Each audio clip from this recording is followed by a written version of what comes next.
In August, 2 people living and working in El Paso were arrested and detained by federal immigration and customs enforcement agents. They were seemingly protected by DACA, Deferred Action on Childhood Arrival, a program meant to grant a level of legal status to people brought into the U.S. years ago with small children. Still, Xochitl Santiago and Paulo Cesar Gámez Lira were picked up and sent to immigration detention centers. In Gámez Lira's case, masked, plainclothes officers showed up at his home, pulled him from his vehicle in front of his children, and took him away. The enforcement operations targeting DACA recipients seemed to run counter to the goal of President Donald Trump's expanded immigration enforcement campaign of removing undocumented criminals. Court rulings this week could lead to Santiago's release soon.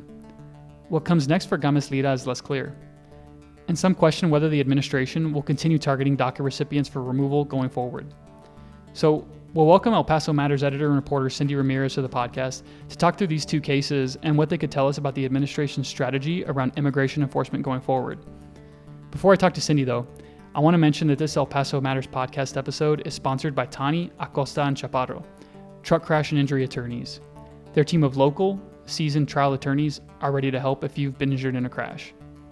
Cindy, thanks for joining me. Thank you for having me. So, Cindy, can you share some background info on who Xochitl Santiago and Paulo Cesar Gámez Lira are? Sure. They're both 28-year-olds from El Paso. Both are El Paso County. Both were brought here as young children to the United States, and both, as you mentioned, are DACA recipients. Xochitl is a community organizer, well regarded for her work with farm workers, workers groups, and the like. Her detainment actually spurred some protests community-wide and across the country because people were familiar with her work or the type of work that she does. Similarly, Paulo, as I mentioned, also 28, he's from Horizon City. He was also brought over to the U.S. By his parents when he was a young child, also a DACA recipient.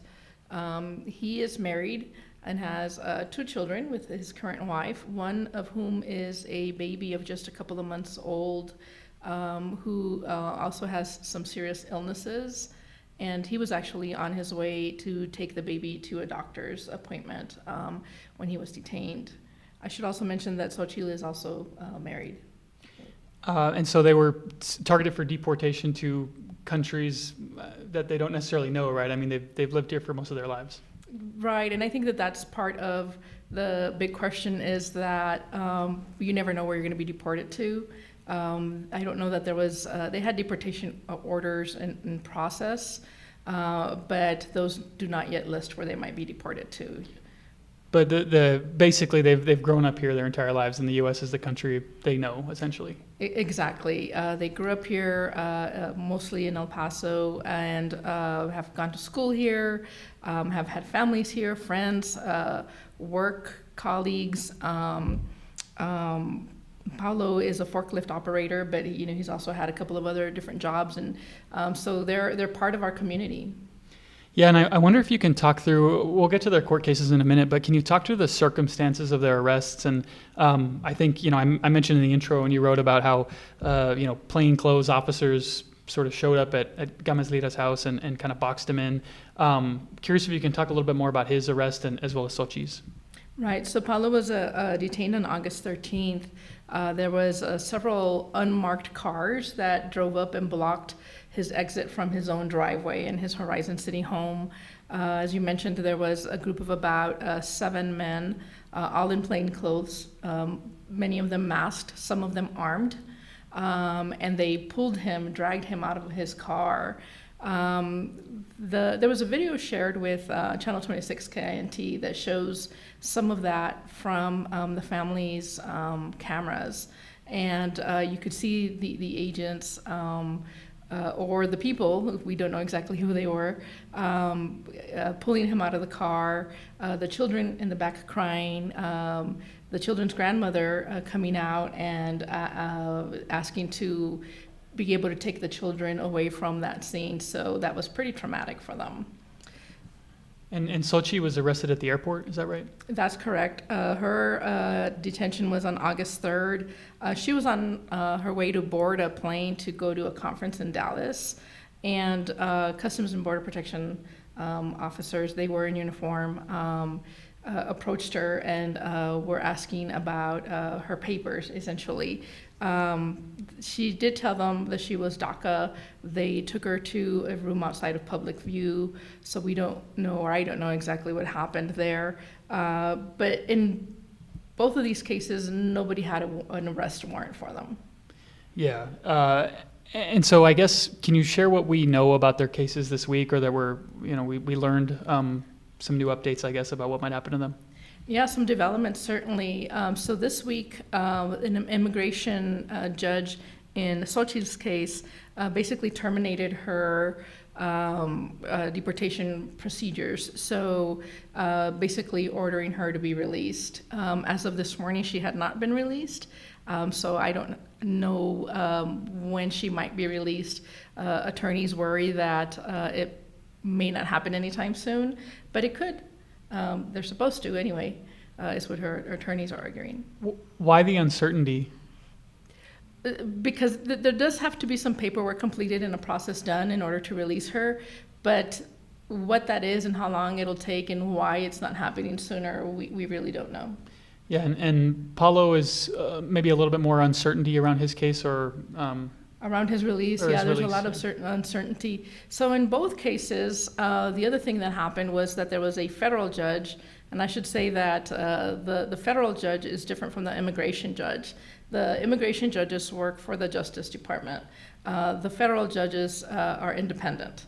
And so the federal judges in both their cases this week also issued temporary restraining orders against the government, basically telling the government that they cannot move either one from the place where they are currently in terms of the area, and that they cannot be deported. So it puts a hold on those proceedings.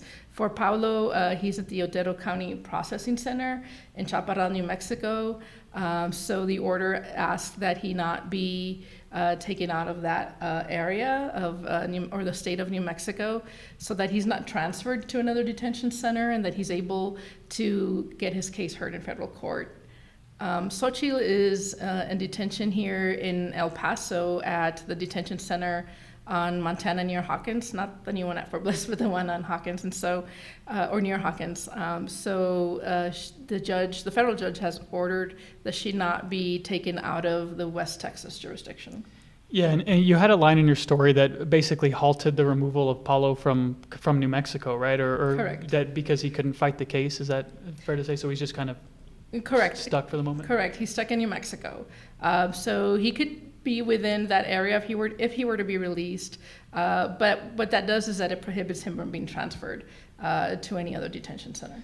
Yeah, and so you mentioned some of the detention centers that are operating, and I believe there's one at Fort Bliss that's being stood up, right? Just wonder if you can talk a little bit more about, where they're detaining people and maybe, how many people are in detention.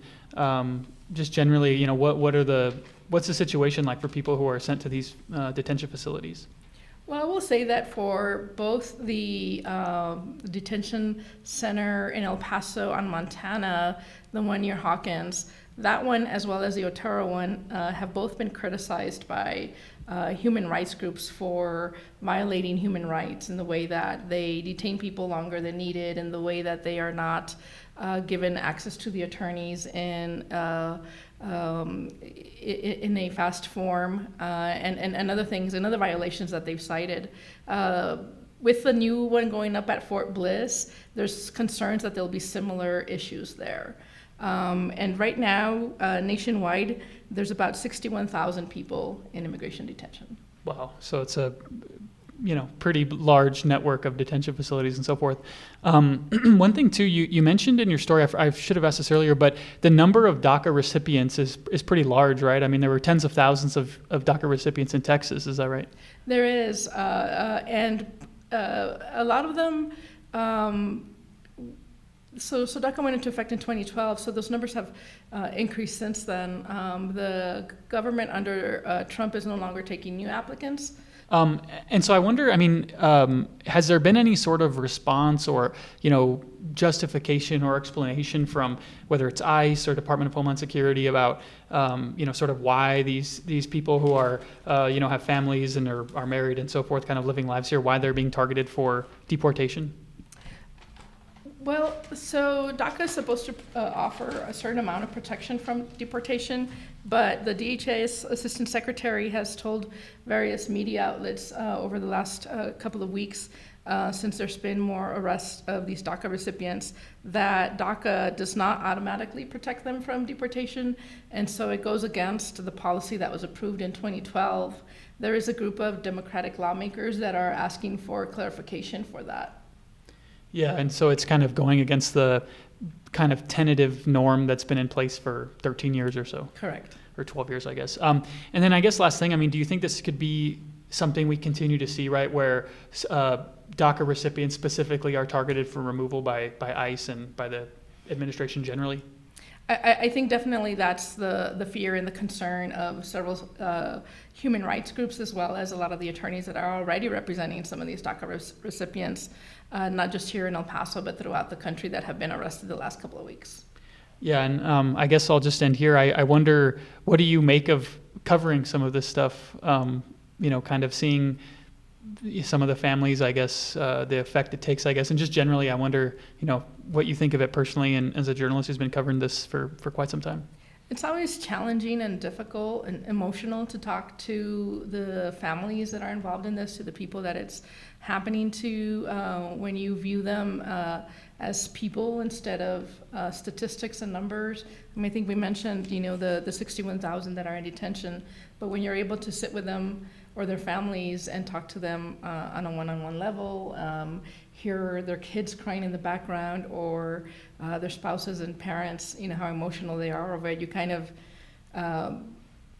gain a different understanding of the impact that this has on people, on families, and a community, and not just DACA recipients or undocumented immigrants. They're people at the end of the day. Yeah. Well, we'll wrap up there, Cindy, and we'll just look to you to continue keeping us informed on how this is all playing out and so forth. And we know this isn't your only story on immigration, and you've done a good job covering this, so we'll have you on again to talk about this. But appreciate you joining me. Thank you. Appreciate that.